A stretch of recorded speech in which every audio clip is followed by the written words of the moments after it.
हिना एक 20 साला खूबसूरत लड़की, अपने वालिदैन की इकलौती बेटी थी। उनका घर शहर के बाहर पुराने कब्रिस्तान के करीब था। लोग अक्सर कहते थे कि इस इलाके में अजीब वाकयात होते रहते हैं, मगर हिना का खानदान इन बातों पर कभी तवज्जो नहीं देता था।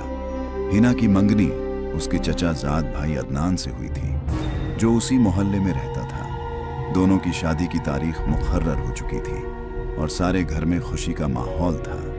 लेकिन शादी से ठीक 3 महीने पहले हिना को अजीब ख्वाब आने लगे।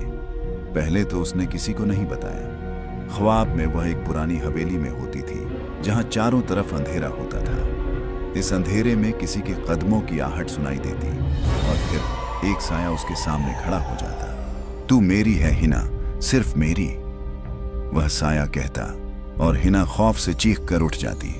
हिना को हर रात यही ख्वाब आने लगा। हर रात वही साया उससे कहता, तू मेरी है। यहां तक कि अब हिना रात को सोने से डरने लगी थी। उसकी आंखों के नीचे काले हल्के बनने लगे थे, उसका रंग जर्द पड़ने लगा था। एक दिन हिना की मां ने उसकी हालत देखकर पूछा, बेटा तुम ठीक तो हो? कुछ दिनों से मैं देख रही हूं कि तुम बहुत परेशान रहती हो। हिना ने अपनी मां को सब बता दिया, अपने ख्वाबों के बारे में, उस साए के बारे में जो उसे अपनी कहता था। हिना की मां शिद्दत से परेशान हो गई। घर में सलाह मशविरा हुआ और फैसला हुआ कि एक रूहानी इलाज करने वाले बाबा को बुलाया जाए। बाबा जी को जब ख्वाबों के बारे में बताया गया तो वह संजीदा हो गए। उन्होंने कुछ देर सोचने के बाद कहा, लगता है किसी जिन की नजर आपकी बेटी पर है, वह उसे अपना बनाना चाहता है। घर वालों ने हैरत से एक दूसरे की तरफ देखा। बाबा जी ने कहा, फिक्र न करें, मैं कुछ तावीज दे देता हूं। हिना को यह अपने पास रखनी होंगी और इंशाअल्लाह यह ख्वाब आना बंद हो जाएंगे। बाबा जी ने 3 तावीज दिए। एक हिना को गले में पहननी थी, एक उसके बिस्तर के नीचे रखनी थी और एक घर के दरवाजे पर लटकानी थी। कुछ दिनों तक हिना को कोई ख्वाब नहीं आया। घर में सब खुश थे कि मसला हल हो गया है। शादी की तैयारियां जोर शोर से शुरू हो गईं। लेकिन शादी से 1 हफ्ता पहले जब हिना अपनी दुल्हन के जोड़े को देख रही थी, उसने महसूस किया कि कमरे में अचानक ठंडक फैल गई है। उसने चारों तरफ देखा मगर कुछ नजर नहीं आया। उस रात हिना ने अपनी गर्दन से तावीज उतार दी ताकि उसकी मेकअप आर्टिस्ट उसका बनाव सिंगार कर सके। और फिर से उसी रात वही ख्वाब आया, लेकिन इस बार साया बोला, तुमने मुझसे दूरी की कोशिश की, मगर तू मेरी है हिना, सिर्फ मेरी। तुम्हारा नाम मेरे नाम के साथ लिखा गया है। तुम्हारी शादी किसी और से नहीं हो सकती। हिना ने ख्वाब में पूछा, तुम कौन हो? तुम मुझसे क्या चाहते हो? साया ने जवाब दिया, मेरा नाम शहाब है और मैं तुम्हें अपनी दुल्हन बनाना चाहता हूँ। शादी से पहले की रात हिना अपनी चाची और दोस्तों के साथ मेहंदी की रस्म अदा कर रही थी। सब गाने गा रहे थे, खुशियां मना रहे थे। अचानक हिना ने महसूस किया कि उसके कमरे की खिड़की के बाहर कोई खड़ा है। उसने तवज्जो नहीं दी, लेकिन फिर उसने देखा कि वहां एक आदमी का साया है। हिना की दोस्त ने उससे पूछा, क्या हुआ हिना, तुम क्या देख रही हो? कुछ नहीं, हिना ने कहा, मगर उसके दिल में खौफ था। उस रात हिना की आंखें देर तक नहीं लगीं। वह डर रही थी कि अगर वह सोई तो ख्वाब में फिर से वही साया आएगा। लेकिन थकावट की वजह से आखिरकार वह सो गई। उस रात का ख्वाब मुख्तलिफ था। इस बार वह साया नहीं था, बल्कि एक खूबसूरत नौजवान मर्द था जिसकी आंखें स्याह थीं और बाल भी। उसने स्याह शेरवानी पहनी हुई थी और उसके चेहरे पर एक मुस्कुराहट थी। हिना, कल तुम्हारी शादी है, मगर तू मेरी है, मेरी दुल्हन, मेरी मलिका। मैं तुम्हें ले जाऊंगा अपनी दुनिया में। नहीं, मुझे जाने दो, हिना चीखी। शहाब, मैं तुम्हें नहीं जानती, मेरी शादी अदनान से होने वाली है। शहाब मुस्कुराया। कल देखते हैं। शादी का दिन आ पहुंचा। घर में रौनक थी, मेहमान आ रहे थे, घर सज रहा था। हिना अपने कमरे में बैठी मेकअप करवा रही थी। मेकअप वाली बहन, आप थोड़ा सा पानी ला देंगी? हिना ने पूछा। जी, बस 1 मिनट, मेकअप आर्टिस्ट ने कहा और पानी लेने चली गई। हिना अकेली कमरे में बैठी थी जब अचानक उसे महसूस हुआ कि कमरे में मौजूद हवा अचानक ठंडी हो गई है। उसने आईने में देखा और उसके पीछे शहाब खड़ा था, वही जो उसके ख्वाबों में आता था। तुम, हिना ने चीखा। तुम हकीकत में मौजूद हो? शहाब मुस्कुराया। हाँ, और आज मैं तुम्हें अपने साथ ले जाने आया हूं। हिना ने दरवाजे की तरफ भागने की कोशिश की, मगर उसके कदम जम गए। वह हरकत नहीं कर सकती थी। तुम मेरे साथ आओगी हिना, ख्वाह मख्वाह या फिर जबरदस्ती? शहाब ने कहा। मैं कभी नहीं आऊंगी, हिना ने चीख कर कहा। उस वक्त मेकअप आर्टिस्ट वापस आ गई। क्या हुआ दुल्हन बहन, आप किससे बात कर रही थी? हिना ने चारों तरफ देखा। शहाब गायब था। कुछ नहीं, बस यूं ही, हिना ने कहा, मगर उसका दिल जोर जोर से धड़क रहा था। शाम हो गई, बारात आने का वक्त हो गया। हिना अपने कमरे में थी, उसकी दोस्तें उसके साथ थीं। सारी लड़कियां बातें कर रही थीं, हंस रही थीं। अचानक बिजली चमकी और तेज आवाज के साथ बादल गरजे। फिर बारिश शुरू हो गई, तेज बारिश। कुछ ही देर में बिजली चली गई और पूरा घर अंधेरे में डूब गया। मोमबत्तियां लाओ, किसी ने आवाज दी। सब घबराकर इधर उधर भागने लगे। इस दौरान हिना के कमरे में कोई आया और उसके कंधे पर हाथ रखा। चलो हिना, मेरे साथ, शहाब की आवाज थी। हिना ने चीखना चाहा, मगर उसकी आवाज नहीं निकली। उसे लगा जैसे किसी ने उसकी आवाज चुरा ली हो। अगर तुम नहीं आओगी तो मैं तुम्हारे खानदान को तबाह कर दूंगा, शहाब ने कहा। हिना समझ गई कि उसके पास कोई चारा नहीं है। वह शहाब के साथ चल पड़ी। जब बिजली वापस आई तो सबने देखा कि हिना गायब है। उसका कमरा खाली था, वह कहीं नहीं थी। हिना, उसकी मां ने चीखकर पुकारा, मगर कोई जवाब नहीं मिला। पूरा घर और आसपास की जगह छान मारा गया, मगर हिना कहीं नहीं मिली। बारात आ चुकी थी। अदनान और उसका खानदान सब परेशान थे। मैंने कहा था, बाबा जी, जिन्हें दोबारा बुलाया गया था, बोले, यह कोई आम मामला नहीं है। कोई जिन आपकी बेटी को ले गया है। क्या हम उसे वापस ला सकते हैं? हिना के वालिद ने पूछा। बाबा जी ने सर हिलाया। मुश्किल है, बहुत मुश्किल, मगर नामुमकिन नहीं। हिना को नहीं पता था कि वह कहाँ है। वह एक बड़ी खूबसूरत हवेली में थी, जहां चारों तरफ रोशनियां थीं। ये वही हवेली थी जो उसने अपने ख्वाबों में देखी थी। तुम अब मेरी दुनिया में हो हिना, शहाब ने कहा, वादी जिन में। यहां तुम मेरी मलिका होगी। हिना डरी हुई थी। मैं वापस जाना चाहती हूं, मेरे माँ बाप परेशान होंगे। शहाब मुस्कुराया। तुम वापस नहीं जा सकती। यहां से निकलने का कोई रास्ता नहीं है। कभी कभी इंसानों को हमारी दुनिया में लाया जाता है, मगर वह वापस नहीं जा सकते। अफसुर्दा हिना रोने लगी। मुझे मेरे घर वापस जाने दो, मैं तुम्हारे साथ नहीं रह सकती। शहाब ने कहा, वक्त के साथ तुम आदी हो जाओगी। हमारी दुनिया भी खूबसूरत है। हिना ने समझ लिया कि उसे कुछ सोचना होगा। वह कुछ दिनों तक चुप रही। शहाब के साथ वादी जिन को देखती रही। उसने पाया कि जिन की दुनिया वाकई हैरतंगेज थी। बड़े बड़े महल, उड़ते हुए कालीन, अजीब व गरीब मखलूकात। एक दिन हिना ने शहाब से पूछा, क्या तुम मेरे माँ बाप को यह पैगाम पहुंचा सकते हो कि मैं ठीक हूं? वह बहुत परेशान होंगे। शहाब ने कहा, हाँ, मैं पैगाम पहुंचा सकता हूं। हिना ने कहा, फिर एक काम करो, मेरे कमरे की अलमारी में मेरा पुराना जर्नल है, उसे मेरे पास ले आओ। मैं उसमें अपने माँ बाप के लिए पैगाम लिखना चाहती हूँ। शहाब ने कहा, ठीक है, मैं ले आऊंगा। जब शहाब चला गया तो हिना ने सोचा कि उसके पास थोड़ा वक्त है। उसने हवेली की छत पर जाने का फैसला किया, देखने के लिए कि क्या वहां से कोई रास्ता निकल सकता है। वह छत पर पहुंची और हैरतंगेज मंजर देखा।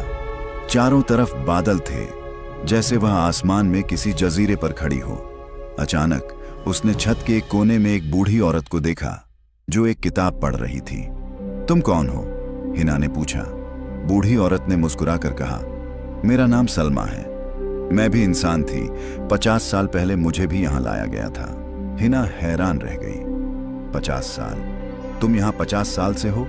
सलमा ने कहा, हाँ, लेकिन हमारी दुनिया में वक्त तुम्हारी दुनिया से मुख्तलिफ चलता है। तुम्हारी दुनिया में अभी सिर्फ 50 दिन गुजरे हैं। क्या तुम मुझे बता सकती हो कि मैं यहां से कैसे निकल सकती हूं? हिना ने पूछा। सलमा ने कहा, एक रास्ता है, लेकिन बहुत खतरनाक है। अगर तुम वाकई में अपनी दुनिया में वापस जाना चाहती हो तो तुम्हें शहाब के दिल को जीतना होगा। इसका क्या मतलब? हिना ने पूछा। शहाब तुम्हें पसंद करता है, इसलिए तुम्हें यहाँ लाया है। अगर वह समझे कि तुम भी उसे पसंद करती हो और तुम उसके भरोसे को जीत लो तो वह तुम्हें वापस जाने देगा। हिना ने सोचा, यह कितना अजीब है, क्या वह ऐसा कर पाएगी? शहाब जर्नल लेकर वापस आया। हिना ने उसका शुक्रिया अदा किया और फिर कहा, शहाब, मैं तुम्हें बेहतर तरीके से जानना चाहती हूँ। तुम मुझे अपनी दुनिया दिखाओ, मुझे बताओ कि तुम कौन हो। शहाब खुश हुआ, सच में तुम मेरे बारे में जानना चाहती हो? हिना ने हाँ में सर हिलाया। उसके बाद शहाब हिना को वादी जिन के मुख्तलिफ हिस्सों में ले गया। उसने उसे दिखाया कि कैसे जिन अपनी जिंदगी गुजारते हैं, कैसे उनकी दुनिया काम करती है। दिनों के गुजरने के साथ हिना ने शहाब को बेहतर तरीके से जाना। उसे पता चला कि वह इतना बुरा नहीं था जितना उसने सोचा था। वह मेहरबान था। जबरदस्ती उसने सिर्फ इसलिए की थी क्योंकि वह हिना को बहुत पसंद करता था और उसे खोना नहीं चाहता था। एक दिन हिना ने शहाब से कहा, मैंने तुम्हें बेहतर तरीके से जाना है और मुझे लगता है कि तुम अच्छे हो, लेकिन मैं अपने खानदान को बहुत याद करती हूँ। मैं चाहती हूँ कि वह जाने कि मैं ठीक हूँ। शहाब कुछ देर खामोश रहा, फिर बोला, तुम उन्हें देखना चाहती हो? हाँ, हिना ने कहा, मैं तुम्हें दिखा सकता हूँ, लेकिन तुम उनसे बात नहीं कर सकती, शहाब ने कहा। शहाब हिना को एक बड़े आईने के सामने ले गया। उसने कुछ कलमात पढ़े और आईने में हिना का घर नजर आने लगा। हिना ने देखा कि उसके वालिदैन बहुत परेशान हैं। उसकी माँ रो रही है, उसका बाप उलझन में है, बाबा जी भी वहां मौजूद हैं। वह मुझे ढूंढ रहे हैं अभी तक। हिना की आंखों में आंसू आ गए। शहाब ने आईना बंद कर दिया और कहा, हाँ, वह तुम्हें बहुत याद करते हैं। हिना ने अपने आंसू पोंछे और मुस्कम्मल होकर कहा, मुझे उनके पास वापस जाना है शहाब। मैं जानती हूं कि तुम मुझे पसंद करते हो, लेकिन मेरा खानदान मेरा इंतजार कर रहा है। शहाब ने हिना की तरफ देखा, उसकी आंखों में गम था। अगर मैं तुम्हें जाने दूं तो क्या तुम वापस आओगी? हिना ने झूठ बोलने का फैसला किया। हाँ, मैं वापस आऊंगी। मैं सिर्फ अपने खानदान को बताना चाहती हूं कि मैं ठीक हूं, उन्हें सुकून देना चाहती हूं। शहाब कुछ देर सोचता रहा, फिर बोला, ठीक है, मैं तुम्हें जाने दूंगा, लेकिन सिर्फ 3 दिन के लिए। 3 दिन के बाद तुम्हें यहां वापस आना होगा, वरना मैं तुम्हारे खानदान को नुकसान पहुंचाऊंगा। हिना ने खुशी से शहाब को गले लगा लिया। शुक्रिया शहाब, मैं वायदा करती हूं मैं 3 दिन के बाद वापस आ जाऊंगी। शहाब ने हिना को एक अंगूठी पहनाई। इस अंगूठी के जरिए तुम वापस आ सकती हो। जब तुम वापस आना चाहो तो बस इसे 3 बार घुमाओ और कहो, मुझे शहाब के पास वापस ले चलो। हिना ने अंगूठी पहन ली। और अब मैं कैसे वापस जाऊंगी? शहाब ने कहा, आंखें बंद करो। हिना ने आंखें बंद की। अचानक हिना को महसूस हुआ कि वह घूम रही है, जैसे वह किसी गिरदाब में फंस गई हो। जब उसने आंखें खोली तो वह अपने घर के बागीचे में खड़ी थी। मैं घर आ गई, हिना ने खुशी से चीखा। वह फौरन घर की तरफ भागी। जैसे ही वह दरवाजे पर पहुंची, उसने देखा कि घर में बहुत से लोग मौजूद हैं। उसकी माँ, बाप और बाबा जी किसी बात पर बहस कर रहे हैं। अम्मी, अब्बू, हिना ने आवाज दी। सब हैरान रह गए। हिना की माँ आगे बढ़ी और उसे गले लगा लिया। हिना, तुम कहाँ थी? हम तो पागल हो गए थे तुम्हें ढूंढते ढूंढते। हिना ने अपनी माँ को गले लगाया। मैं ठीक हूं अम्मी, मुझे कुछ नहीं हुआ। बाबा जी आगे आए। बेटी, तुम्हें कौन ले गया था? हिना ने सबको बताया कि कैसे शहाब नाम का जिन उसे ले गया था, कैसे वह उसकी जिन की दुनिया में थी और कैसे उसने शहाब को अपनी बातों में लाकर वापस आने का मौका पाया। लेकिन मुझे सिर्फ 3 दिन मिले हैं, हिना ने कहा। उसके बाद उसने कहा है कि अगर मैं वापस नहीं गई तो वह आप सबको नुकसान पहुंचाएगा। बाबा जी ने हिना की बात गौर से सुनी, फिर बोले, बेटी, तुम्हें अब वापस नहीं जाना पड़ेगा। मैं एक ऐसा अमल जानता हूं जिससे हम इस जिन को हमेशा के लिए तुम्हारी जिंदगी से दूर कर सकते हैं। हिना ने हैरत से पूछा, सच में? लेकिन वह बहुत ताकतवर है और उसने कहा है कि वह मेरे खानदान को नुकसान पहुंचाएगा। बाबा जी मुस्कुराए। फिक्र न करो, हर जिन की एक कमजोरी होती है, हमें बस उसकी कमजोरी तलाश करनी है। बाबा जी ने एक पुरानी किताब निकाली और उसमें से कुछ पढ़ने लगे। फिर उन्होंने हिना से पूछा, बेटी, तुम्हारे पास वह अंगूठी है जो उसने तुम्हें दी थी? हिना ने अपनी उंगली पर पहनी हुई अंगूठी दिखाई। यह अंगूठी ही उसकी कमजोरी है, बाबा जी ने कहा। इसके जरिए वह तुम पर नजर रख सकता है और तुम्हें अपनी तरफ खींच सकता है। लेकिन अगर हम इस अंगूठी को खास तरीके से इस्तेमाल करें तो हम उसे तुम्हारी जिंदगी से हमेशा के लिए दूर कर सकते हैं। बाबा जी ने मंसूबा बनाया। वह सब हिना को लेकर एक पुराने कब्रिस्तान में गए, जहां बाबा जी ने एक खास जगह पर दायरा बनाया। हिना, तुम इस दायरे के अंदर खड़ी हो जाओ, बाबा जी ने कहा, और इस अंगूठी को घुमाओ। शहाब को बुलाओ। हिना डर रही थी। क्या यह खतरनाक नहीं है? डरो मत, बाबा जी ने कहा। मैं और तुम्हारे अब्बू यहां मौजूद हैं। मैंने इस दायरे को खास तिलिस्म से महफूज किया है। शहाब इसके अंदर नहीं आ सकेगा। हिना ने दायरे के अंदर खड़े होकर अंगूठी को 3 बार घुमाया और कहा, शहाब, मुझे तुम्हारी जरूरत है, मेरे पास आ जाओ।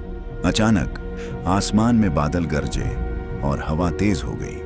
फिर सामने से एक साया नुमाया हुआ और शहाब जाहिर हुआ।